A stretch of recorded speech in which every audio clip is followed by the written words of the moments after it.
Aujourd'hui, on va voir les 3 meilleurs exercices pour récupérer ta mobilité de cheville et du coup mieux bouger sur tes squats et tous les mouvements qui sollicitent fortement cette articulation. C'est parti! Ok, alors avant de commencer, je te laisse t'abonner à la chaîne. Ça va te permettre d'être au courant de toutes les nouvelles vidéos qui sortent et t'inquiète pas, on en fait beaucoup qui peuvent t'aider. La cheville, bien souvent, elle est bloquée en flexion, donc on a du mal à avancer le genou lorsqu'on descend sur nos squats. Ça peut t'arriver si jamais tu t'es fait une entorse de cheville par exemple. Mais c'est aussi bien souvent le cas lorsqu'on sollicite pas assez notre cheville dans cette amplitude dans la vie de tous les jours. Et si tu as un métier sédentaire, c'est peut-être ton cas. Donc je vais te présenter 3 exercices clés à mettre en place à chaque début de séance qui va solliciter ta cheville pour mieux bouger, mieux performer et éviter de te blesser. C'est parti. Premier exercice, on va faire des automassages sur le mollet, donc rouleau de massage de chez Fit & Rack. Tu as un lien dans la description pour avoir une petite réduction sur ta commande en plus.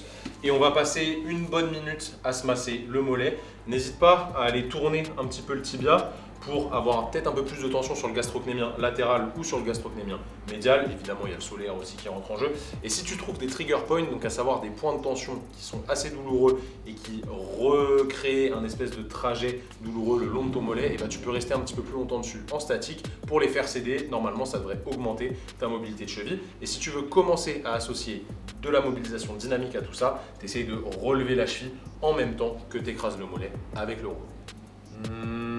Deuxième exercice, on va se mobiliser la cheville de manière activo-passive. Donc Simon, il va s'aider un petit peu en poussant avec sa main pour avancer le genou.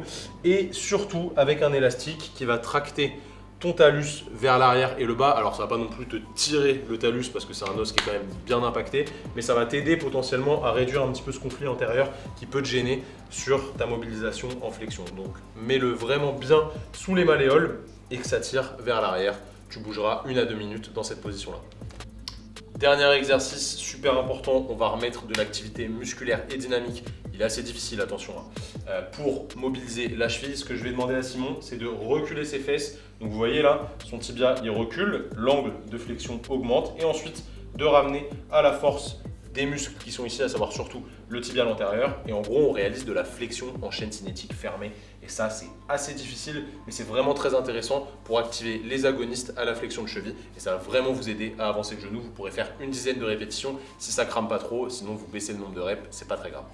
J'espère que tu as kiffé cette vidéo. Si jamais c'est le cas, n'hésite pas à nous dire ce que tu aurais rajouté comme exercice en commentaire. Et si tu veux aller plus loin, on a créé un programme de mobilité vraiment très poussé qui va te permettre de développer ta mobilité de manière précise sur les articulations qui sont déficitaires chez toi. Et à mon avis, c'est peut-être ta cheville qui pose problème.